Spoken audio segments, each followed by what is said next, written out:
अगर आप अपना बच्चा ठीक करना चाहते हो तो वीडियो शुरू से लास्ट तक देखो तो पता लगेगा कैसे बच्चे को ठीक करना है।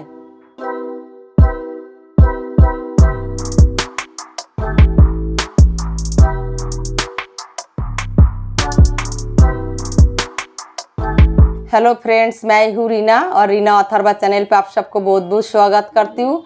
पेरेंट्स, आज मैं फिर एक इम्पॉर्टेंट वीडियो लेके आया। आज जो वीडियो में जो बात मैं बोलूँगी आप लोग के साथ शेयर करूँगी, ये मेरा पर्सनल नॉलेज है जो मुझे अथर्वा से मिला ये नॉलेज, तो वही मैं आप सबके साथ शेयर कर रही हूँ। तो आप लोग शुरू से लास्ट तक वीडियो देखेंगे और माइल्ड मॉडरेट सीवियर बच्चा हम कैसे ठीक कर सकता है और सीवियर बच्चा कैसे 80% नॉर्मल बना सकता है, उसके ऊपर मैं कुछ अपना नॉलेज शेयर कर रही हूँ। तो अगर आपको वीडियो अच्छा लगे तो कमेंट करके ज़रूर बताना। और ये मेरा पर्सनल नॉलेज है, ये नॉलेज मुझे किसी से नहीं मिला, ये नॉलेज मैं अथर्वा के साथ काम करके ही मुझे खुद से मतलब फील हुआ ये नॉलेज, वही मैं आप सबके साथ शेयर करूँगी। ना मैं कोई डॉक्टर, ना कोई थेरेपिस्ट, ना मैंने कोई कोर्स किया, ये मेरा पर्सनल नॉलेज है। अपना बेटे के साथ एक्टिविटी करके मतलब जो हालत में अथर्वा था हुआ से यहाँ तक आ गया, तो मैं कैसे कैसे क्या किया, कितना करने की ज़रूरत है, उसके ऊपर मैं बता रही हूँ। पेरेंट्स, आप सब भी ऐसे ही कीजिए प्लीज़, मेरा रिक्वेस्ट है, आप लोग भी ऐसे ही कीजिए तो आपका बच्चा भी मतलब 80% सीवियर जो बच्चा 80% नॉर्मल मतलब 9 ईयर तक हो जाता है। अगर एक सीवियर बच्चा 9 ईयर्स तक 80% नॉर्मल हो जाए तो आप सोचो जब 20 ईयर्स हो जाएगा तो और भी तो इम्प्रूवमेंट करेगा वो बच्चा। तो इसलिए वीडियो में मैं जो अपना नॉलेज शेयर कर रही हूँ, प्लीज़ आप लोग देखो और आप लोग भी ऐसे ही करने की कोशिश करो। तो पेरेंट्स, मैं फर्स्ट ये बोलना चाहती हूँ, ऑटिज्म जो बच्चा होता है उनके लिए आप जितना मतलब इधर उधर करोगे उतना ही जल्दी टाइम वेस्ट हो जाएगा। तो हमें फास्ट क्या करना है, अगर हमें पता लगे जो बच्चों में प्रॉब्लम है, खुद से अगर फील हो जो मेरे बच्चों में कोई प्रॉब्लम है, तो देर नहीं करना, तुरंत असेसमेंट करना है और असेसमेंट करके बच्चे को नीड के हिसाब से एक्टिविटी शुरू करना है। तो एक्टिविटी हमें खुद पता नहीं लगता, इसलिए हमें थेरेपी लेने की ज़रूरत पड़ता है, क्योंकि थेरेपिस्ट हमें रास्ता बता सकता है। ठीक करने का जिम्मेदारी पेरेंट्स को होता है, मतलब खास करके पेरेंट्स के अंदर माँ को होता है बच्चे को ठीक करने की, क्योंकि पापा तो बाहर कमाने के लिए जाएगा तो पूरा दिन बच्चा माँ के साथ ही रहता है। तो माँ का जिम्मेदारी होता है बच्चों के साथ कैसे एक्टिविटी करे। तो मुझे अथर्वा से बहुत कुछ मतलब अथर्वा मेरे पास भगवान ने अथर्वा को दिया, तो अथर्वा होने के बाद जब मुझे पता लगा ये प्रॉब्लम ऑटिज्म का प्रॉब्लम अथर्वा में है, तो जब मैंने एक्टिविटी शुरू किया उस टाइम से लेके काफ़ी कुछ नॉलेज अथर्वा ने मुझे दिया। तो शायद अथर्वा ऐसे नहीं होता तो मेरे को कोई पर्सनल नॉलेज ही नहीं होता जो दुनिया में क्या क्या हो सकता है, क्या है, और इस दुनिया में रहना कितना मुश्किल है। मतलब खुद को हर चीज़ के साथ फेस करना, हर प्रॉब्लम के साथ फेस करना कितना मुश्किल है, ये सारे मुझे अथर्वा से मिला। हिम्मत भी मिला, परेशानी भी मिला और मुझे सीख भी मिला, मतलब बहुत कुछ मैंने सीखा। मैं एक गांव की लड़की हूँ, मतलब मेरा गांव ऐसे गांव था जहाँ पर बिजली का कोई कनेक्शन नहीं था, कच्चा रास्ता था, मिट्टी में हम लोग बिना चप्पल की कीचड़ में जूता हाथ में लेके चलते थे। तो उस गांव की मैं बेटी हूँ, तो मैं अथर्वा आने के बाद ही मुझे इतना नॉलेज हुआ। एक्चुअली मुझे इतना नॉलेज था भी नहीं, अथर्वा के साथ एक्टिविटी करके मुझे अंदर से फीलिंग्स हुआ जो हाँ हमारा बच्चा बहुत कुछ कर सकता है। और कभी ये नहीं सोचना जो हमारा बच्चा माइल्ड है, मॉडरेट है, सीवियर है। मतलब हमें हमेशा पेरेंट्स फॉलो करना है जो हमारा बच्चा माइल्ड हो, मॉडरेट हो और सीवियर हो। लेकिन प्रॉब्लम तो है ही, सीवियर में ज़्यादा प्रॉब्लम होता है, माइल्ड में कम होता है और मॉडरेट में मीडियम होता है। तो लेकिन है तो प्रॉब्लम, तो माइल्ड मॉडरेट सीवियर कोई भी प्रॉब्लम कम नहीं है। हर एक बच्चों के साथ एक्टिविटी करना बहुत ही डिफ़िकल्ट है। सीवियर के साथ बहुत ज़्यादा लॉन्ग टाइम लगता है, सिखाने के लिए लंबा टाइम लगता है। मॉडरेट बच्चा, माइल्ड बच्चा बहुत जल्दी कैच कर लेता है, बस यही तफात होता है। लेकिन एक्टिविटी करना हर एक बच्चों के साथ मुश्किल है। तो इसलिए पेरेंट्स हमें टाइम वेस्ट नहीं करा, हम जितना सोचेंगे बच्चों के लिए उतना लेट हो जाएगा। इसलिए आप जितना जल्दी एक्सेप्ट कर लेंगे हमारा बच्चों में दिक्कत है तो हमें काम करने की ज़रूरत है, उतना जल्दी हमारा बच्चों में इम्प्रूवमेंट मिलेगा। ये तो मैं अथर्वा से सीखा व देखा। तो शुरू में हमें क्या करना है, बच्चा अगर थेरेपी सेंटर लेके गया, थेरेपिस्ट ने आपको बोला, देख के जब बच्चा हाइपर है क्या है, खुद को भी पता लग जाता है बच्चा हाइपर है, एक जगह पे टिक के बैठता नहीं है। तो पेरेंट्स मैं फास्ट ये बोलना चाहती हूँ, अगर कोई पेरेंट्स थेरेपी ना भी करा पाए, तो मुझे जितना नॉलेज है जो थेरेपी ना भी करा पाए, अगर वो घर का एक्टिविटी भी करे, बच्चे को हमेशा बिजी रखे और थकाने वाला काम करे, उसमें भी काफ़ी इम्प्रूवमेंट मिलता है। ऐसे नहीं है जो कुछ नहीं मिलता है। एक्टिविटी करने से इसका एक ही सोल्यूशन है, एक्टिविटी आप जितना करेंगे, जितना बच्चे को थिंकिंग स्किल बढ़ाएंगे, अटेंशन बढ़ाएंगे, जितना बच्चे को हर एक चीज़ सिखाएंगे, उतना जल्दी बच्चों में इम्प्रूवमेंट होगा और बच्चे को समझदारी आएगा। समझदारी का मतलब कोई पर्सनल जो एक्टिविटी होता है नहीं, जितना मैंने अथर्वा के साथ एक्टिविटी करके जाना, हर एक एक्टिविटी में समझदारी होता है, अंडरस्टैंडिंग होता है, अटेंशन होता है, आई कांटेक्ट होता है हर एक एक्टिविटी में। इसलिए पर्सनल कोई एक्टिविटी नहीं होता है जो इसमें ही आई कांटेक्ट होगा। कोई भी एक्टिविटी करो तो उस टाइम आई कांटेक्ट देना पड़ता है, फिर अटेंशन देना पड़ता है, फिर समझना भी पड़ता है, बच्चे को समझाना भी पड़ता है, बच्चे को समझदारी भी बढ़ता है। ऐसे करके बच्चे को इम्प्रूवमेंट आता है। और कोई भी एक्टिविटी करो उस टाइम बच्चों को अगर समझाते रहो, बच्चों से बुलाने की कोशिश करो, तो उसमें बच्चे को क्या होता है, पेरेंट्स स्पीच भी आ जाता है धीरे धीरे। अगर बच्चे को eye contact, imitation skill, imitation का मतलब क्या है, कॉपी करना। ये कोई वो नहीं है जो थेरेपिस्ट देगा वो वाला कॉपी हमें करना है। आप कुछ भी कॉपी करा सकते हो खुद के ऊपर, जैसे आप डांस कर रहे हो वो भी कॉपी करा सकते हो, आप कुछ पकड़ा हुआ है वो भी कॉपी करा सकते हो, आपका बॉडी मूवमेंट वो भी कॉपी करा सकते हो, आप कुछ राइटिंग के वो भी कॉपी करा सकते हो। तो कॉपी का मतलब हर एक चीज़ किसी को देख के नकल करना। तो ये काम अगर हम घर पे बैठ के करें तो बच्चों में ज़रूर इम्प्रूवमेंट आएगा। तो काफ़ी पेरेंट्स का ये मतलब मन में रहता है, जो हम एक्टिविटी कराएंगे तो हम भी थक जाएंगे और बच्चा भी थक जाएगा। तो शायद कोई इजी तरीका होगा जो ऑटिज्म बच्चा बिल्कुल नॉर्मल हो जाए। तो जितना अथर्वा से मुझे नॉलेज मिला, मुझे तो लगता है ये बच्चे को ठीक करने के लिए कोई इजी तरीका नहीं है, ना कोई जादू का झप्पी है और ना कोई मेडिसिन है। जितना मुझे अभी तक की नॉलेज हुआ, जो बिना मेडिसिन की, बिना जादू की झप्पी के बगैर भी हमारा बच्चा काफ़ी हद तक नॉर्मल हो जाता है। जैसे अथर्वा भी 9.5 साल की है, तो अथर्वा 4th क्लास में पढ़ रहा है। मेरा बच्चा 80% नॉर्मल हो गया। मैंने पहले भी बोला, अभी भी बोल रही हूँ, अभी थोड़ा बहुत प्रॉब्लम है, वो भी मैं एक वीडियो में शेयर करूँगी। इसके लिए मुझे थोड़ा टाइम चाहिए, इसलिए मैं शेयर नहीं कर पा रही हूँ। तो अभी अथर्वा में क्या थोड़ा सा प्रॉब्लम रहेगी, वो भी मैं आप लोग के साथ बताऊँगी, तो आपको पता लगेगा। अगर हमारा बच्चा सीवियर हो, माइल्ड हो, मॉडरेट हो, अगर हमारा बच्चा मतलब हम नॉर्मल और ठीक होने की मतलब ये नहीं है जे, अगर काफ़ी पेरेंट्स को माइंड में ये हो सकता है जे हमारा बच्चा ठीक हो जाएगा, नौकरी करेगा। अगर नौकरी ना भी कर पाए, अगर बच्चा अपना खुद का काम करे, सोच समझ के मार्केट जाए, मार्केट से चीज़ें खरीद के लेके आए, मतलब हर एक अपना जो काम है, अपना खाना बनाना लेके शुरू करके अपना डेली लाइफ की हर एक काम अगर बच्चे खुद कर पाए, फिर लोगों के साथ बोलना, मिलना, जुलना थोड़ा बहुत आ जाए, तो उसको ही हम नॉर्मल कह सकता है। ऐसे नहीं है जैसे नॉर्मल लोगों के अंदर भी काफ़ी लोग इंटेलिजेंट होता है, काफ़ी लोग कम समझदार होता है। तो ऐसे इन बच्चों में भी होता है जे हर एक बच्चा इंटेलिजेंट इतना नहीं होता है, लेकिन चलने का लायक हो जाए उससे ज़्यादा खुशी हमें नहीं होगा। जे हमारा बच्चा चलने का लायक हो गया उसको ही हम नॉर्मल कह सकता है, और मतलब हमारा बच्चा ठीक हो गया ये भी कह सकता है। थोड़ा बहुत जो रह जाता है उसमें उतना फ़र्क नहीं पड़ता है। लेकिन अगर बच्चे पॉटी ट्रेनिंग ना हो, कुछ बात नहीं बोल पाए, मार्केट अकेले नहीं जा पाए और घर पे मतलब पूरा दिन सेल्फ टक करते रहे, कोई काम उसको आता नहीं है, थोड़ा बहुत खाना हाथ से खा लेता है बस, उससे तो बेटर है जब हमारा बच्चा खुद का काम पूरा करे, तो उसको हम नॉर्मल भी कह सकता है।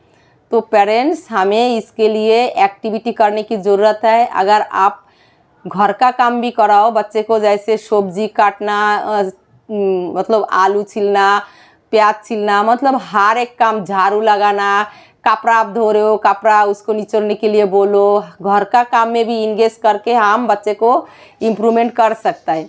जैसे हमारा डेली लाइफ का जो एक्टिविटी होता है, काम होता है, वो करा के भी बच्चों में इम्प्रूवमेंट ला सकता है। इम्प्रूवमेंट ऐसे ही आता है, ये नहीं जो सेंटर पे लेके जाने से ही इम्प्रूवमेंट आएगा, नहीं।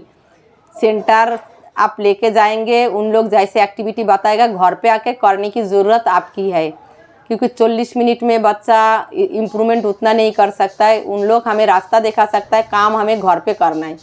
तो इसलिए घर का हर एक काम सिखाओ बच्चे को, ताला बंद करना से लेके शुरू करके कुंडी बंद करना, प्लेट लगाना, खाना देना, किसी को खाना दे दिया डाल दिया वो प्लेट उसको पास पहुंचा देना, खाना खा लिया प्लेट उठा के सिंक में रखना, हर एक काम कराना चाहिए।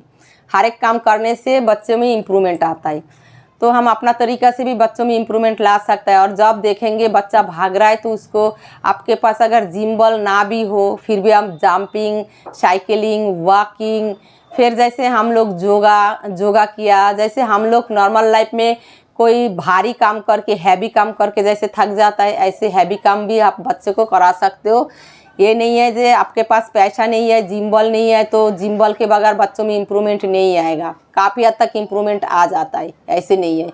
बच्चे को थकाने की ज़रूरत है, बस कैसे भी करके आप थका दो, बॉडी में प्रेशर दे दो, टाइट मालिश दे दो। आपके पास जिम बॉल नहीं है तो दूसरा छोटा बॉल हो, उससे आप बॉडी में प्रेशर दो, पिलो से बॉडी में प्रेशर दो। मतलब कैसे भी करके अगर आप चाहो जे मैं अपना बच्चे को कैसे भी करके इम्प्रूवमेंट करेंगे तो आप कर सकते हो। हर एक पेरेंट्स के पास पैसा नहीं होता है जो हर एक चीज़ें हम खरीद सकता है। जिन लोग के पास पैसा नहीं है तो कैसे खरीदे, लेकिन उन लोग भी घर का काम करा के, हाइपर एक्टिविटी घर का करा के, पुलिंग पुशिंग, उसके लिए कोई पैसा नहीं लगता है। जंपिंग सिखाने के लिए, साइकिलिंग सिखाने के लिए, रनिंग, वॉकिंग, ये सब अगर पूरा दिन में स्कीपिंग ये सारे करे तो हाइपर बच्चा काम डाउन हो जाता है, क्योंकि थक जाता है। और मालिश लगा दो, तो ऐसे करके हम मतलब माइल्ड, मॉडरेट, सीवियर बच्चे को कंट्रोल कर सकता है। और काफ़ी पेरेंट्स का मन में ये रहता है स्टीम सेल थेरेपी, तो मैंने सुना है स्टीम सेल थेरेपी, लेकिन मुझे नहीं लगता है, मेरा कोई नॉलेज नहीं है स्टीम सेल थेरेपी के ऊपर। फिर भी मुझे जितना फील होता है कोई स्टीम सेल ऐसे कोई थेरेपी अभी तक हुआ नहीं जो बच्चे को ठीक कर सकता है बिना एक्टिविटी की। और ऐसे कोई शायद मेडिसिन भी नहीं है जो बच्चे को ठीक कर सकता है। ये मेरा पर्सनल नॉलेज है, जितना मैंने अथर्वा से सीखा, जितना मुझे नॉलेज अथर्वा के साथ एक्टिविटी करके मिला। क्योंकि अथर्वा सीवियर बच्चा था, बिल्कुल ज़ीरो था मेरा बच्चा। मैं मतलब कभी सोचा भी नहीं था मेरा बच्चा यहाँ तक आएगा, वो बोलेगा, वो माइनस प्लस करेगा, डिवाइड करेगा, क्वेश्चन आंसर करेगा, फिर खुद अपना बातें, हर एक बातें शेयर करेगा, बोलेगा मेरे से। तो ये हमारे लिए, मैं तो सोचती हूँ मेरा बच्चा बिल्कुल ठीक हो गया।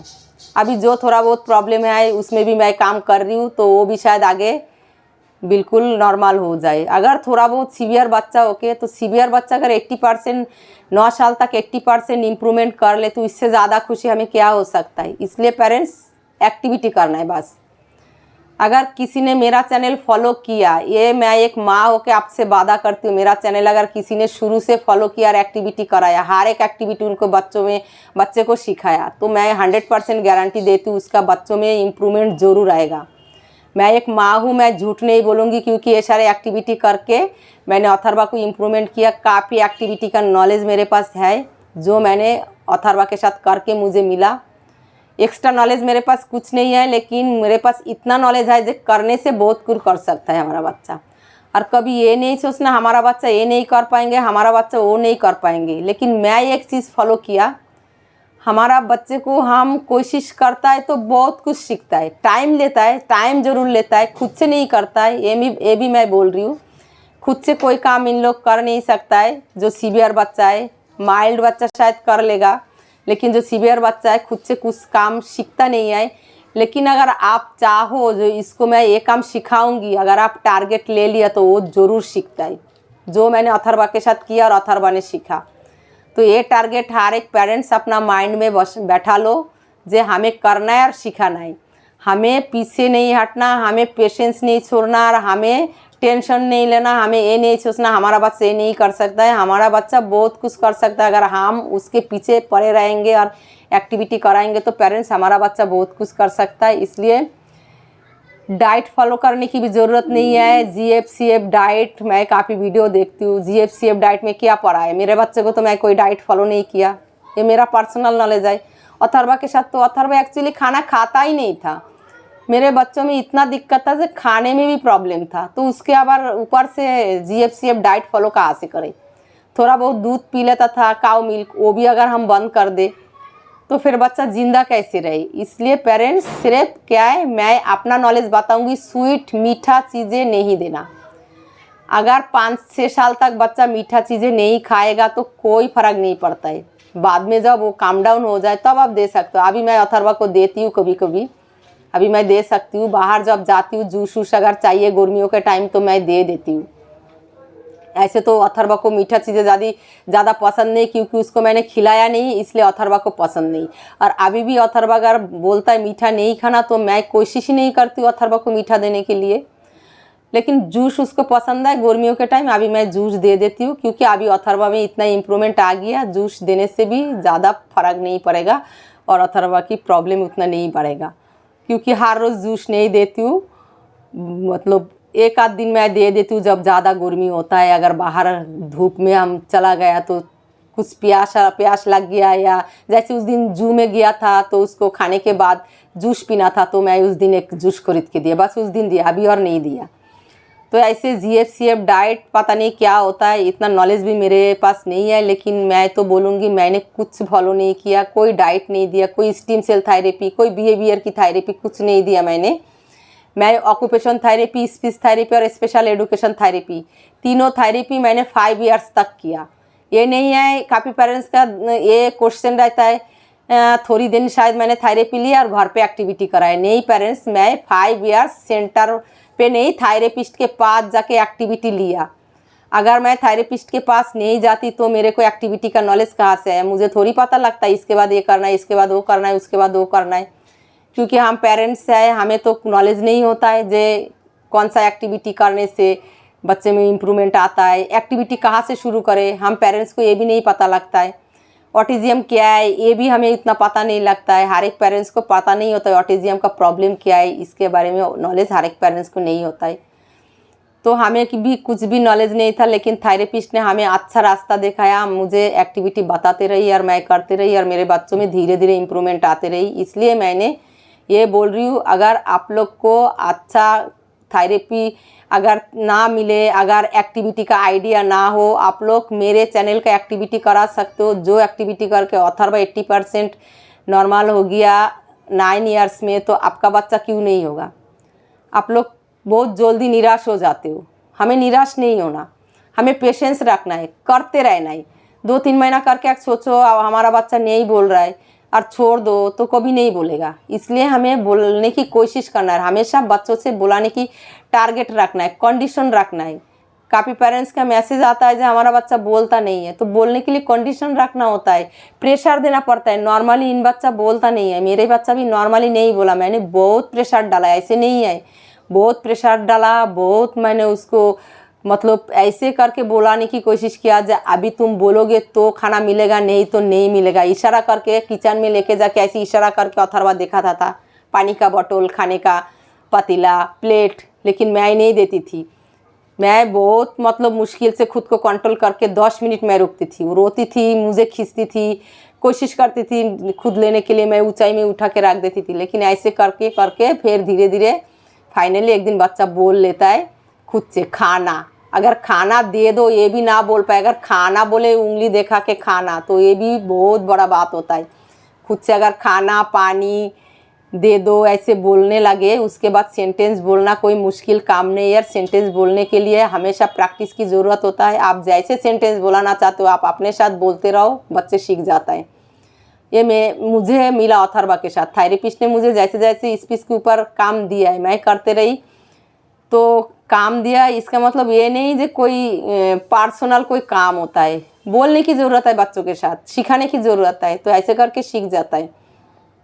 तो हमेशा ये माइंड में रखना है, स्टीम सेल थेरेपी हो, मेडिसिन हो, GFCF डाइट हो, कुछ भी आप फॉलो करने से पहले आप अपना मतलब ये फॉलो करो जो मुझे एक्टिविटी सिखाना है। अगर जितना टाइम दोगे, और मैं ये भी बोलना चाहती हूँ अगर बच्चे का एज आप बढ़ा लो फिर मुश्किल है। 80%, 90%, 70% ठीक होने के लिए बच्चे छोटे बच्चे के लिए मतलब एक्टिविटी जितना जल्दी छोटे एज में शुरू करोगे उतना जल्दी इम्प्रूवमेंट मिलेगा। 7 साल 8 साल होने के बाद अगर आप कोशिश करो, 7 साल तक आप बैठे रहो और बच्चे को कुछ सिखा नहीं पाया, बच्चों में स्पीच नहीं आया, अगर तब आप कोशिश करो बच्चे को 80% ठीक करने के लिए, तब भी आपको 80% नहीं मिलेगा, लेकिन कुछ हद तक इम्प्रूवमेंट आपको भी मिलेगा। तो इसलिए पेरेंट्स टाइम वेस्ट नहीं करना। मतलब 3 इयर्स में अगर पता लगे आपको बच्चों में प्रॉब्लम है तो बच्चे का नीड के हिसाब से शुरू हो जाओ एक्टिविटी करने। एक्टिविटी करने से बहुत कुछ होता है। जो आप लोग अथर्वा को देखा है, 1 साल से ऊपर हो गया, आप सब लोग अथर्वा को देख रहे हो, तो अथर्वा हर एक 2 महीना 3 महीना में अथर्वा मुझे इतना अच्छा इम्प्रूवमेंट अभी भी देता है। तो क्यों देता है? मैं पहले इतना एक्टिविटी करके रखा, इतना इम्प्रूवमेंट, इतना समझदारी पहले ही अथर्वा में आ गया, उसका रिजल्ट मुझे अभी मिल रहा है। तो अभी हर एक काम पे अथर्वा सोच समझ के बोलने की कोशिश करता है। जैसे मेरे मम्मी के साथ बात करता है, आज इतना अच्छा से बांग्ला में बात किया, मैं सुन के हैरान हो गया। मैंने सोचा ये बांग्ला इतना अच्छा से कैसे बोलने लगी, लेकिन वो हमारी बात सुनता है। हम जब बांग्ला में बोलता है ना, हमारी बात बच्चे सुनता है, सुन के वो बोलता है। मैंने कभी कोशिश किया नहीं अथर्वा बांग्ला बोले और उसको बोलूँ बांग्ला में बोलो, ये बोलो वो बोलो। सेंटेंस मैंने बांग्ला में अथर्वा को मैंने मेरे साथ रिपीट नहीं कराया, लेकिन वो हिंदी जब सीख गया, एकदम प्रॉपर हिंदी, मतलब जैसे हिंदी सेंटेंस बोलना सीख गया, उसके बाद जब जब हमारी बांग्ला बंगाली लैंग्वेज सुना, अथर्वा भी बंगाली का भी सेंटेंस पूरा बोल लेता है। और अगर आप बंगाली में पूछोगे उसका भी जवाब बंगाली में दे सकता है, क्योंकि हम बंगाली है। मेरा मम्मी हिंदी नहीं आता है मम्मी को, मम्मी के साथ अथर्वा बांग्ला में बात करता है फ़ोन पे। एक दिन वो वाला वीडियो भी मैं शेयर करूँगी, फ़ोन पे कैसे अथर्वा बात करता है और खुद से फ़ोन लगा के खुद ही बात कर लेता है। तो अगर इतना कर ले 9.5 साल में, तो आगे जाके और भी कुछ करेगा। क्योंकि अभी भी मैं अथर्वा को प्रेशर डालती हूँ, थिंकिंग का काम करती हूँ, अंडरस्टैंडिंग का काम करती हूँ, तो बच्चों में और भी इम्प्रूवमेंट आएगा। और हर एक चीज़ मैं अभी भी समझाते रहती हूँ जो उसको नहीं आता है। तो इसलिए पेरेंट्स आप लोग मतलब एक्टिविटी के पीछे भागो। जितना नॉलेज बढ़ाने वाला एक्टिविटी कराओगे, जितना घर का काम कराओगे, जितना ज़्यादा टाइम दोगे। और एक बात मैं बोल रही हूँ, जो 9 आवर्स नहीं दे सकता है बच्चे को दिन में, वो कम से कम 7 आवर्स ज़रूर देना है। 7 आवर्स देने से आपका बच्चा बहुत जल्दी इम्प्रूवमेंट करेगा। अथर्वा को मैंने 9 घंटा दिया था दिन में। एक दिन में मैं 9 घंटा अथर्वा के साथ एक्टिविटी करती थी। जब अथर्वा की तबीयत ठीक रहता था तब मैं 9 घंटा एक्टिविटी करती थी। इसलिए शायद मेरा बच्चा इतना इम्प्रूवमेंट किया। इसलिए अथर्वा की इम्प्रूवमेंट देख के मैं खुद मतलब कॉन्फिडेंस के साथ कह सकती हूँ, अगर सीवियर बच्चा इस लेवल पे आ सकता है, तो ऐसे एक्टिविटी अगर 7 घंटा 8 घंटा 9 घंटा कोई पेरेंट्स एक्टिविटी करे और उसका बच्चा माइल्ड हो, तो मुझे लगता है उसका बच्चा पूरा परफेक्ट हो जाएगा। पता भी नहीं लगेगा लोगों को जो वो ऑटिज्म था, और पेरेंट्स तो भूल ही जाएंगे जो मेरे बच्चों में कोई प्रॉब्लम था। तो ये जो बातें मैंने बोलना जितना आसान है, करना इतना आसान नहीं है। करने के लिए बहुत मेहनत करना पड़ेगा। अगर आप चाहो आपका बच्चा माइल्ड है, मॉडरेट है, अगर आप चाहो अपना बच्चे को बिल्कुल नॉर्मल परफेक्ट बनाना, तो उसके लिए आपको टाइम देना होगा, आपको एक्टिविटी करना पड़ेगा, मेहनत करना पड़ेगा। आप थक जाओगे फिर भी आपको हारना नहीं है। बच्चे सीखेगा नहीं जल्दी, आपको टेंशन नहीं लेना है, आपको काम करने की ज़रूरत है। तो काम करने से बहुत कुछ होता है, जो मैंने अपना नॉलेज से मिला, अथर्वा से मिला और थेरेपिस्ट से मिला। थेरेपिस्ट मुझे जो जो काम बताती थी, मैंने कभी थेरेपिस्ट के ऊपर उंगली नहीं उठाया। मैंने कभी थेरेपिस्ट से एक्स्ट्रा पूछताछ भी नहीं किया। जैसे उन्होंने जो एक्टिविटी मुझे बोलती थी वही एक्टिविटी मैं नोटबुक में लिख के लेके आती थी और वही एक्टिविटी मैं करती थी। तो मैंने देखा थेरेपिस्ट भगवान की रूप होता है, उनके ऊपर सवाल ज़्यादा नहीं करना चाहिए, उनको रिक्वेस्ट करके एक्टिविटी लेना चाहिए। और उनके पास थेरेपिस्ट के पास नॉलेज होता है एक बच्चे को नॉर्मल लाइफ में कैसे लाए, क्योंकि उन लोग पढ़ाई किया 4 साल कोर्स करके फिर उन लोग थेरेपिस्ट हुआ। तो हर एक थेरेपिस्ट के पास मुझे जितना पता है, अगर कोई थेरेपिस्ट चाहे आपका बच्चे को एक्टिविटी देगा और आप घर पे कराओगे तो बच्चा नॉर्मल हो जाएगा, तो हर एक थेरेपिस्ट के पास ये नॉलेज है। क्योंकि थेरेपिस्ट के पास नॉलेज होता है, वो हमें रास्ता दिखा सकता है, वो हमें काम बताए, और अगर हम घर पे करें तो हमारा बच्चा ज़रूर इम्प्रूवमेंट करेगा। और 80% का मतलब सीवियर बच्चा बहुत ज़्यादा ही इम्प्रूवमेंट है, जो मैंने कभी नहीं सोचा, हमारे अड़ोस पड़ोस के लोग भी नहीं सोचा। अभी अथर्वा 4th क्लास में है, काफ़ी लोग शॉक्ड हो गया जो अथर्वा 4th क्लास में है। उसको 4th क्लास की सारे पढ़ाई आता है उसको, मतलब सिलेबस के हिसाब से 4th में अभी तो उसको पढ़ाई शुरू नहीं हुआ। 3rd क्लास की जो पढ़ाई था सिलेबस के हिसाब से सब कुछ आता है अथर्वा को। तो अभी 4th क्लास की बुक अभी तक अथर्वा को नहीं मिला, जब मिलेगा तब मैं देख के बताऊंगी अथर्वा को 4th का कितना आएगा। तो मुझे लगता है अगर मैंने अथर्वा को 4th क्लास की पढ़ाई मैंने कराऊंगी तो अथर्वा बहुत कुछ कर लेगा। दूसरे किसी के भरोसे में छोड़ूंगी या ट्यूशन दूंगी, अगर 4th क्लास की पढ़ाई मैं करा पाऊंगी तो मेरा बच्चा बहुत अच्छा जाएगा, ये मेरा कॉन्फिडेंस है। लेकिन क्यों मेरा इतना कॉन्फिडेंस है, एक माँ जो करेगा दूसरा कोई नहीं करेगा। माँ का दर्द होता है अंदर से, अपना बच्चे के लिए माँ का फीलिंग्स आता है अंदर से, दूसरे लोगों को फीलिंग्स आता है पैसों के चक्कर में। जब मुझे पैसा मिलेगा इतना टाइम तक मुझे करना है, बच्चा सीखे ना सीखे उसमें कोई फ़र्क नहीं पड़ता है। और माँ का जो फीलिंग्स होता है माँ का होता है अंदर से, जो आए मेरे बच्चा अगर ना सीख पाए तो मेरे बच्चा आगे नहीं जा पाएगा। इसलिए माँ सबसे ज़्यादा अच्छा कर सकता है बच्चों के साथ। तो इसलिए मैं अगर अभी 4th क्लास की बुक अथर्वा को देखा नहीं, अथर्वा EWS की स्टूडेंट है तो उसको बुक भी फ्री में मिलता है। अगर अथर्वा को जब बुक मिल जाएगा तो अब अगर देख के मुझे लागे जो मैं पढ़ा पाऊँगी तो अथर्वा अभी भी पढ़ाई में एकदम बिल्कुल परफेक्ट रहेगा। अगर मुझे ट्यूशन ही देना पड़ेगा फिर तो शायद पता नहीं अथर्वा को ट्यूशन टीचर कितना सिखाएगा। मुझे तो किसी से भरोसा नहीं होता है, मैं खुद के बच्चे का हर एक काम खुद करती हूँ तो मुझे कॉन्फिडेंस रहता है जे नहीं मेरा बच्चा कर पाएगा, टाइम लगेगा लेकिन मेरे बच्चा कर पाएगा। तो इसलिए पेरेंट्स किसी की भरोसा में नहीं चलना, किसी की बातों में नहीं चलना, खुद के ऊपर कॉन्फिडेंस लाओ और खुद एक्टिविटी कराओ, खुद बच्चे को टाइम दो और पूरा टाइम देने की कोशिश करो। अपना लाइफ की कुछ टाइम कुछ साल आप अपना लाइफ की कुछ साल एक साइड में रख लो। बच्चों के साथ 5 साल अगर आप दबा के एक्टिविटी कराओगे तो उसके बाद आपके लिए हर एक काम आसान हो जाएगा। जैसे 5 साल मेरे लिए बहुत ही मुश्किल टाइम था, मतलब मेरे खाने पीने का भी कोई टाइम टेबल नहीं था। अभी मेरे लिए थोड़ा सा मतलब वो हो गया, थोड़ा सा आसान हो गया। अभी अथर्वा के साथ एक्टिविटी करना आसान हो गया, लेकिन एक्स्ट्रा मेरे को बहुत सारे काम है, मैं ज़्यादा बिजी रहती हूँ। वीडियो बनाना, फिर वीडियो डालना, वीडियो बनाने के लिए सोचना है, मतलब काफ़ी टाइम। उसके बाद अथर्वा को फिर कैसे काम कराओ, अथर्वा की पढ़ाई का काम होता है, उसको कुछ एक्टिविटी कराने की ज़रूरत पड़ता है। फिर काफ़ी पेरेंट्स के साथ कांटेक्ट में हूँ, उनके साथ बात करना, मतलब मेरे लिए बहुत टाइम निकालना बहुत मुश्किल हो जाता है। लेकिन पहले की हिसाब से फिर भी मेरा दिमाग फ्रेश रहता है, मैं रिलैक्स रहती हूँ। और काफ़ी पेरेंट्स सोचता है मैं शायद स्माइल नहीं कर सकती हूँ। पेरेंट्स मैं घर पे हमेशा हंसती रहती हूँ, तो कोई कोई बोलता है आप इतना हंसते क्यों हो, कोई कोई बोलता है मैं बेवकूफ़ हूँ। मतलब ज़्यादा हंसती हूँ तो लोग सोचता है मेरे पास दिमाग का कोई प्रॉब्लम होगा, इसलिए मैं बात करते करते टाइम हंस देती हूँ, तो सोचता है लोग। लेकिन वीडियो बनाने के टाइम थोड़ा मैं सीरियस हो जाती हूँ, पता नहीं कैमरा के सामने आके मैं हमेशा सीरियस फेस लेके बैठ के आप लोग के साथ बात करती हूँ।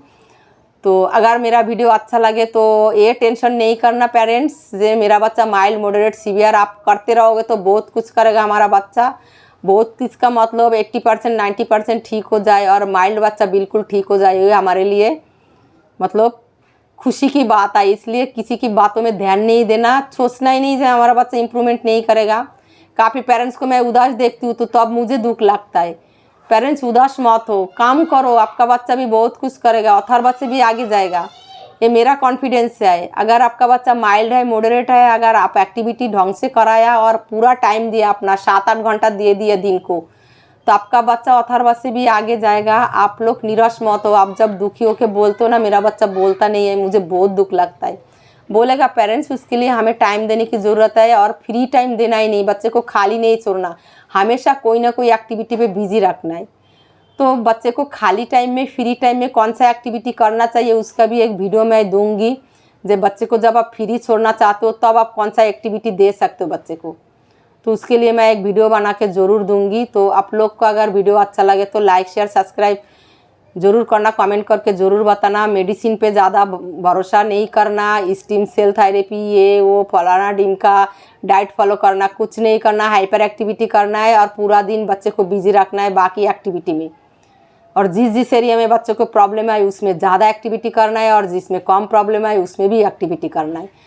तो तीनों थेरेपी जैसे ऑक्यूपेशन स्पीच और स्पेशल एजुकेशन, तीनों थेरेपी फॉलो करो, आपका बच्चा बहुत कुछ करेगा, बहुत आगे जाएगा जो आप कभी सोच भी नहीं पाया।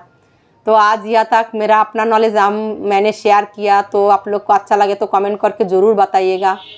और किसी को अगर मेरा बात बुरा लगे तो उसके लिए भी मैं माफ़ी मांगती हूँ। लेकिन अगर बुरा लगने से भी कुछ नहीं है पेरेंट्स, हमें एक्टिविटी करने की ज़रूरत है। मेरे बातों में अगर किसी को बुरा लगे तो उसमें आपका बच्चों में इम्प्रूवमेंट नहीं आएगा।